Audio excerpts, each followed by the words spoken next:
आजादी के 75 वर्ष पूर्ण होने पर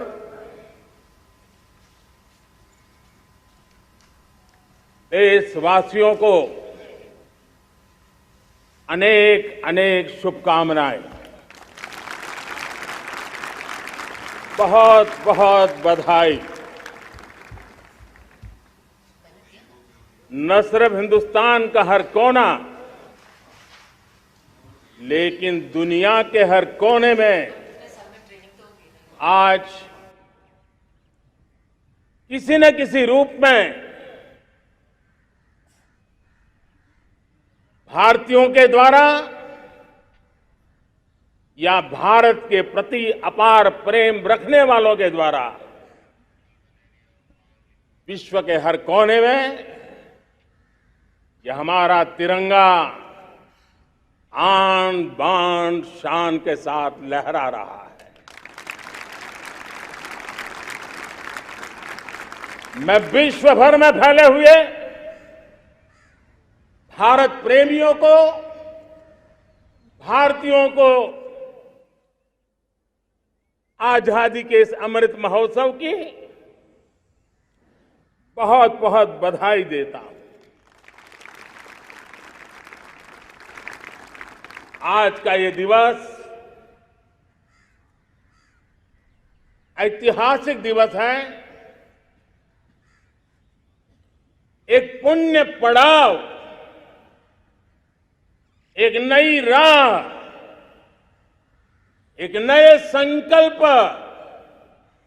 और नए सामर्थ्य के साथ कदम बढ़ाने का ये शुभ अवसर है।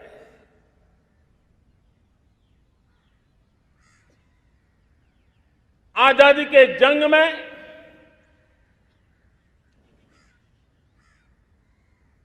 गुलामी का पूरा कालखंड संघर्ष में बीता है। हिंदुस्तान का कोई कोना ऐसा नहीं था, कोई काल ऐसा नहीं था जब देशवासियों ने सैकड़ों सालों तक गुलामी के खिलाफ जंग न किया हो, जीवन न खपाया हो, यातनाएं न झेली हो, आहुति न दी हो। आज हम सब देशवासियों के लिए ऐसे हर महापुरुष को, हर त्यागी को, हर बलिदानी को नमन करने का अवसर है, उनका ऋण स्वीकार करने का अवसर है और उनका स्मरण करते हुए उनके सपनों को जल्द से जल्द पूरा करने का संकल्प लेने का भी अवसर है।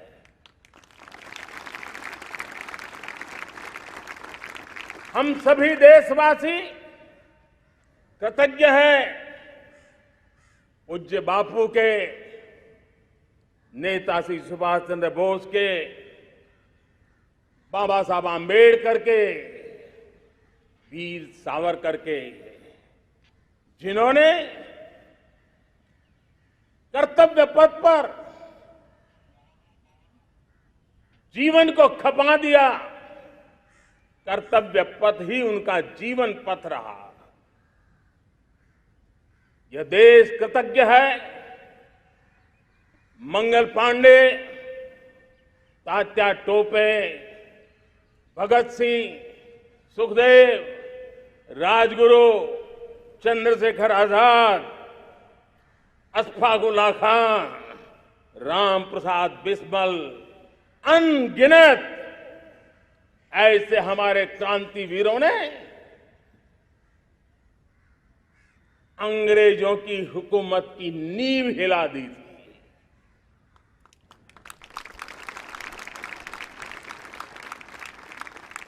यह राष्ट्र कृतज्ञ है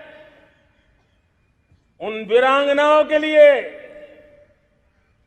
रानी लक्ष्मीबाई हो, झलकारी बाई, दुर्गा भाभी, रानी गाइदिन्ल्यो, रानी चेन्नम्मा, बेगम हजरत महल, वेलु नाचियार। भारत की नारी शक्ति क्या होती है, भारत की नारी शक्ति का संकल्प क्या होता है, भारत की नारी त्याग और बलिदान की क्या पराकाष्ठा कर सकती है, वैसी अनगिनत वीरांगनाओं का स्मरण करते हुए हर हिंदुस्तानी गर्व से भर जाता है।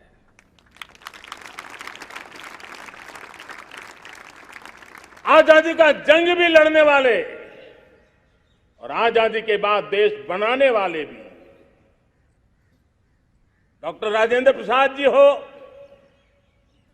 नेहरू जी हो, सरदार वल्लभ भाई पटेल, श्यामा प्रसाद मुखर्जी, लाल बहादुर शास्त्री, दीनदयाल उपाध्याय, जयप्रकाश नारायण, राम मनोहर लोहिया, आचार्य विनोबा भावे, नानाजी देशमुख, सुब्रमण्यम भारती, अनगिनत ऐसे महापुरुषों को आज नमन करने का अवसर है।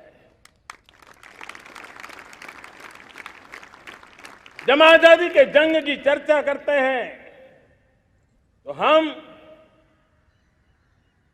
उन जंगलों में जीने वाले हमारे आदिवासी समाज का भी गौरव करना हम नहीं भूल सकते हैं। भगवान बिरसा मुंडा, सिद्धो कान्हू, अल्लूरी सीताराम राजू, गोविंद गुरु, अनगिनत नाम है जिन्होंने आजादी के आंदोलन की आवाज बन करके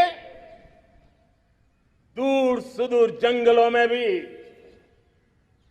मेरे आदिवासी भाई बहनों में, माताओं में, युवकों में मातृभूमि के लिए जीने मरने की प्रेरणा जगाई। ये देश का सौभाग्य रहा है कि आजादी के जंग के कई रूप रहे हैं और उसमें एक रूप वो भी था जिसमें नारायण गुरु हो, स्वामी विवेकानंद हो, महर्षि अरविंदो हो, गुरुदेव रविंद्रनाथ टैगोर हो, ऐसे अनेक महापुरुष हिंदुस्तान के हर कोने में, हर कान में भारत की चेतना को जगाते रहे, भारत को चेतनवंत बनाते रहे। अमृत महोत्सव के दौरान देश ने पूरे एक साल से हम देख रहे हैं, 2021 में दांडी यात्रा से प्रारंभ हुआ, स्मृति दिवस को संवारते हुए हिंदुस्तान के हर जिले में, हर कोने में देशवासियों ने आजादी के अमृत महोत्सव के लक्षावधि कार्यक्रम किए। शायद इतिहास में इतना विशाल, व्यापक, लंबा एक ही मकसद का उत्सव मनाया गया हो, वो शायद ये पहली घटना हुई होगी। और हिंदुस्तान के हर कोने में उन सभी महापुरुषों को याद करने का प्रयास किया गया जिनको किसी न किसी कारणवश इतिहास में जगह न मिली या उनको भुला दिया गया था। आज देश ने खोज खोज करके हर कोने में ऐसे वीरों को, महापुरुषों को, त्यागियों को, बलिदानियों को, सत्याग्रहियों को याद किया, नमन किया। अमृत महोत्सव के दरमियान इन सभी महापुरुषों को नमन करने का अवसर रहा। कल 14 अगस्त को भारत ने विभाजन विभीषिका स्मृति दिवस भी बड़े भारी मन से हृदय के गहरे गांवों को याद करते हुए उन कोटि कोटि जनों ने बहुत कुछ सहन किया था। तिरंगे की शान के लिए सहन किया था।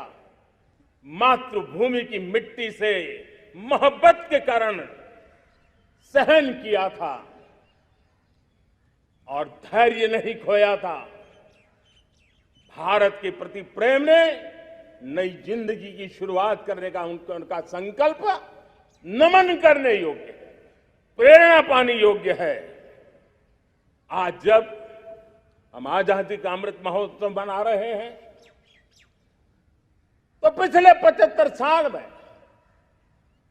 देश के लिए जीने मरने वाले, देश की सुरक्षा करने वाले,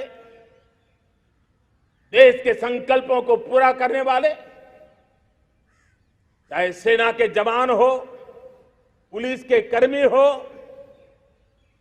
शासन में बैठे हुए ब्यूरोक्रेट्स हो, जनप्रतिनिधि हो, स्थानीय स्वराज की संस्थाओं के शासक प्रशासक रहे हो, राज्यों के शासक प्रशासक रहे हो, केंद्र के शासक प्रशासक रहे हो, 75 साल में इन सबके योगदान को भी आज स्मरण करने का अवसर है और देश के कोटि कोटि नागरिकों को भी जिन्होंने 75 साल अनेक प्रकार की कठिनाइयों के बीच भी देश को आगे बढ़ाने के लिए अपने से जो हो सका वो करने का प्रयास किया है। मेरे प्यारे देशवासियों, 75 साल की हमारी ये यात्रा अनेक उतार चढ़ाव से भरी हुई है। सुख दुख की छाया मंडराती रही है और इसके बीच भी हमारे देशवासियों ने उपलब्धियां की है, पुरुषार्थ किया है, हार नहीं मानी है, संकल्पों को ओझल नहीं होने दिया है। और इसलिए और ये भी सच्चाई है कि सैकड़ों सालों के गुलामी के कालखंड ने भारत के मन को, भारत के मानवीय की भावनाओं को गहरे घाव किए थे, गहरी चोटें पहुंचाई थी, लेकिन उसके भीतर एक जिद भी थी, एक जिजीविषा भी थी, एक जुनून भी था, एक जोम भी था। और उसके कारण अभावों के बीच में भी, उपहास के बीच में भी, और जब आजादी का जंग अंतिम चरण में था तो देश को डराने के लिए, निराश करने के लिए, हताश करने के लिए सारे उपाय किए गए थे। अगर आजादी आई, अंग्रेज चले जाएंगे तो देश टूट जाएगा, बिखर जाएंगे, लोग अंदर अंदर लड़ करके मर जाएंगे, कुछ नहीं बचेगा, अंधकार युग में भारत चला जाएगा। न जाने क्या क्या आशंकाएं व्यक्त की गई थी, लेकिन उनको पता नहीं था ये हिंदुस्तान की मिट्टी है। इस मिट्टी में वो सामर्थ्य है जो शासकों से भी परे सामर्थ्य का एक अंतर प्रभार लेकर के जीता रहा है, सदियों तक जीता रहा है। और उसी का परिणाम है हमने क्या कुछ नहीं झेला। कभी अन्न का संकट झेला, कभी युद्ध के शिकार हो गए,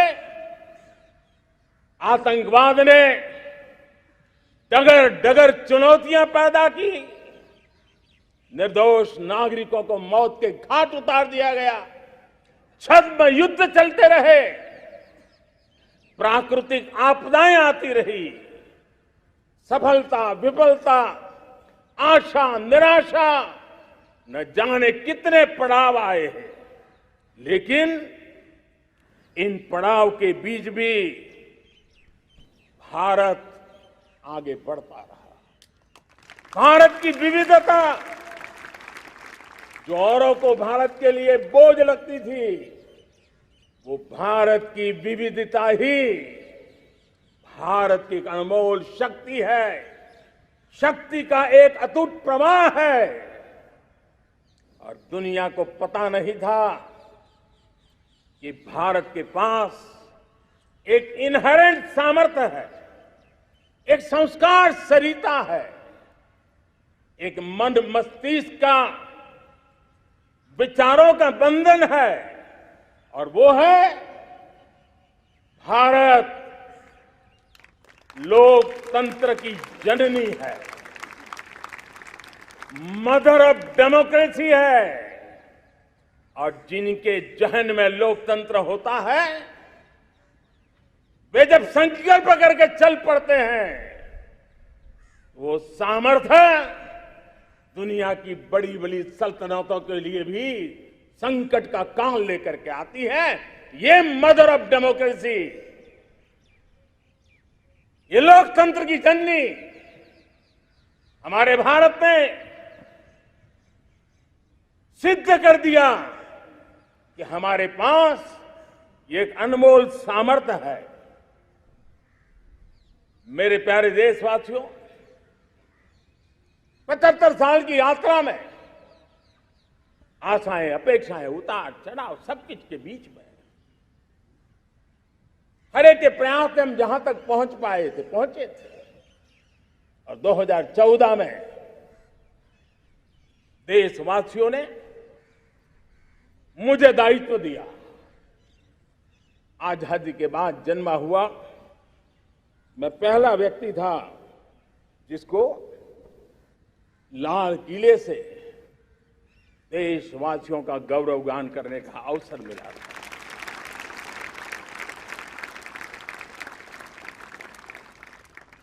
लेकिन मेरे दिल में जो भी आप लोगों से सीखा हूं, जितना आप लोगों को जान पाया हूं मेरे देशवासियों, आपके सुख दुख को समझ पाया हूं, देश की आशा अपेक्षाओं के भीतर वो कौन सी आत्मा बसती है, उसको जितना मैं समझ पाया हूं, उसको लेकर के मैंने अपना पूरा कालखंड देश के उन लोगों को एम्पावर करने में खपाया।